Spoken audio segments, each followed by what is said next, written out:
Hey, Shalom, Shalom, Mr. Brother Abayi Buff in the DC Church, coming at you, giving all praise, glory, and honor to Yahweh Ba'ashim, Yahweh Shai, Ba'ashim, and Kadash, Yahweh being the Heavenly Father, Yahweh Shai being whom the world ignorantly calls Jesus Christ, Ba'ashim meaning in the name, recall meaning spirit, Kadash meaning holy.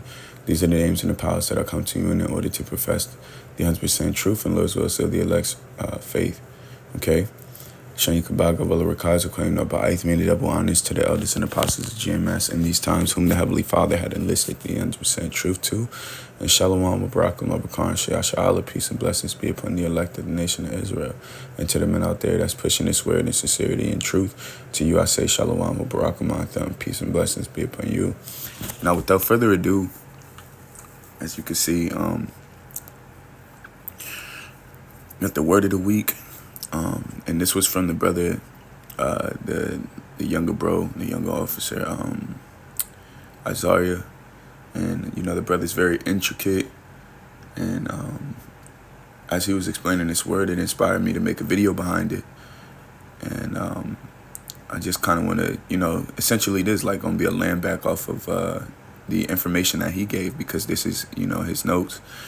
But nevertheless, the word of the week was restore. And restore, it means to give back, also to build up again, to repair, to renew. Okay? And we're in a position right now where we're kind of doing the restoration of our nation. We're giving back to our nation, giving them the words adequate enough for them to obtain salvation. All right? And really, we're restoring ourselves, because how can we restore our nation if we're not restoring ourselves or putting ourselves in a position of where we're being built back up, just like how the temple was, okay? Because right now, what did Yahweh Shah say? He's going to build the third temple in 3 days, okay? Which he did, and he's the third temple, and he's gathering all his building blocks right now by way of gathering the elect, okay? Because we are all parts of the body of Yahweh Shah HaMashiach, being the fact that we are Lord's will, we are all building blocks of the Heavenly Father, the Heavenly Father's Son, all right? Also known as the Son of Man, okay? And,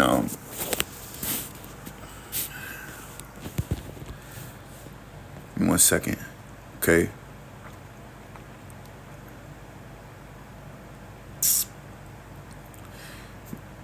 So we can get right into these scriptures, okay? So this is Psalms chapter 51, verse 12. It says, restore unto me the joy of thy salvation and uphold me with thy free spirit, right? So, this is a daily prayer. This is something that we should ask the Heavenly Father for constantly. And Psalms 51 is a banger, and honestly, I might go back and just read it today just off the strength. But nevertheless, when the Heavenly Father restores us with the joy of his salvation, it allows us to fight harder. It allows us to have meaning within us walking. All right. And that's a lot of the times the problem that Jake have. That's part of the reason why Jake does a lot of the BS that they do, because they don't find meaning within their own lives, or they don't value themselves enough to understand that, the Heavenly Father actually loves us. The Heavenly Father actually wants to beautify us with that salvation, but it's something that's not easily obtained. Okay, we to this day are still fighting to obtain and acquire salvation through the spirit and power of Yahweh Shema Shai. Okay, so it says, restore unto me the joy of thy salvation and uphold me with thy free spirit. And we ask the Heavenly Father to uphold him with that free spirit, because that free spirit basically liberates us from the bondage in which our enemy Esau Edom keeps trying to what's the word I'm looking for? Keeps trying to subject us to, okay? Because nevertheless, Heavenly Father loves us.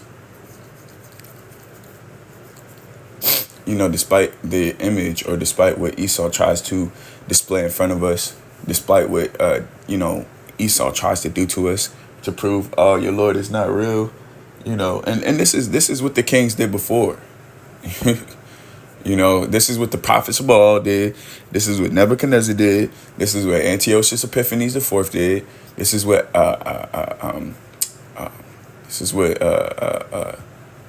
Caesar and Herod did. This is what all of these other nations have done in every captivity.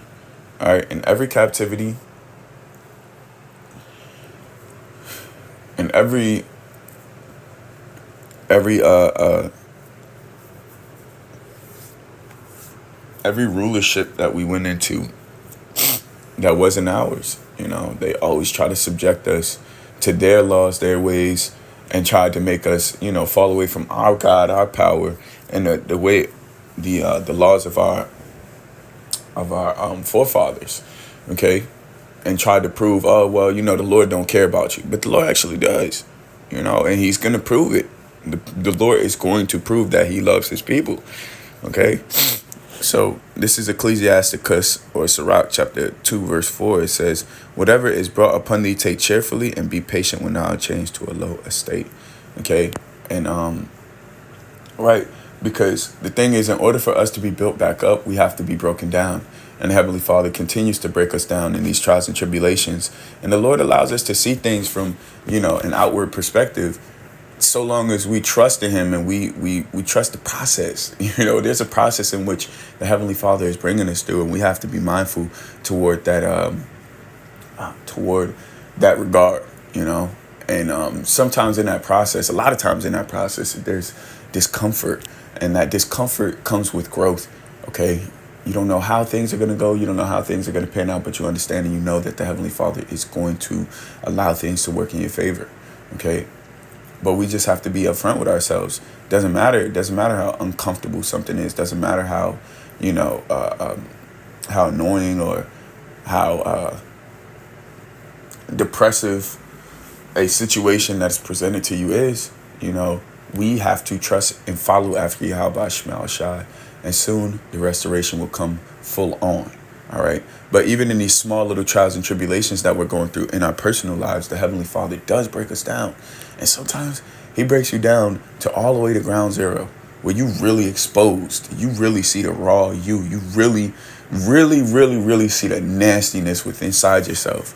And then the Heavenly Father say, hey, amidst all of this, I still accept you. And that's the beautiful part of serving Yahweh Shema Shai, is that, despite our disgustingness, despite our ugliness, despite our nastiness, the Heavenly Father still accepts us, and still is allowing us to obtain a chance at salvation. Okay.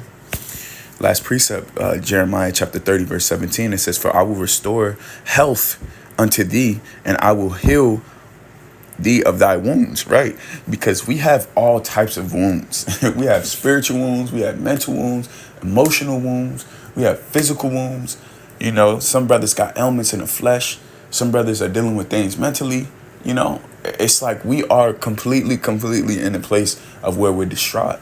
But the fact of the matter is that the Heavenly Father is going to have mercy on us, and He's going to allow us to see the beautiful mercies in which He's going to bestow into us. Okay, it just takes time. It takes patience, and it also takes faith, primarily, to believe and to know that the Heavenly Father is going to restore and heal all of our wounds. He's going to bring us from this lowest state and bring us to the highest mount. Okay, and you got to believe it. You got to just believe. You got to know. Okay, I believe. Therefore, you see, like, this the work. If you believe, you're gonna put work behind that belief. Okay. But yeah, man, the Heavenly Father, He's going to grant us Salakia. He's going to grant us salvation, and with salvation, He's going to restore unto us the health that we had at once, and He's going to bring us to a better position, okay? We ain't never going to have ailments in the flesh. We ain't never going to be, demons are never going to fuck with us internally or externally. Now, whenever there's something that's adverse to your spirit or your body or your mind, whenever something happens, that means a demon is dwelling with you, okay? Or a left-hand spirit is dwelling with you. Left-hand spirits have charge over sicknesses, mentally, physically, emotionally, financially, all right? In every type of aspect you can think of, there's a demon or a left-hand angel which they're synonymous. That's in charge of allocating that onto you. But the Heavenly Father said He's going to restore health unto us. So the motherfuckers ain't gonna be working against us. They're gonna be working for us, man. All right. And it says, and I will heal thee of thy wounds, saith the Lord, because they called thee an outcast, saying, this is Zion, whom no man seeketh after. Right. So the ones where you see us on the on the highways and hedges, we're doing our thing and what have you, and we look like, you know, bums wearing carpet. You know, we're basically made a spectacle. All right, we're made a spectacle to this world. But the ones that are made a spectacle, the Heavenly Father is going to beautify with glorious, glorious, glorious salvation, man. And you don't even know, you know. But that's really all I had to say behind this. You know, I pray that you were edified through this epistle.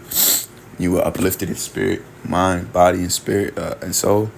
Okay, so with that, I give all praise, glory, and honor to Yahweh, Bashim Al-Shah, Bashim Al-Kadash, and Yukabah, Kabbalah, Rakab, Zakwan, and all by Aith, wa Shalom, wa Barakum, Lebakan, Shia Shalom. Until next time, I say Shalom.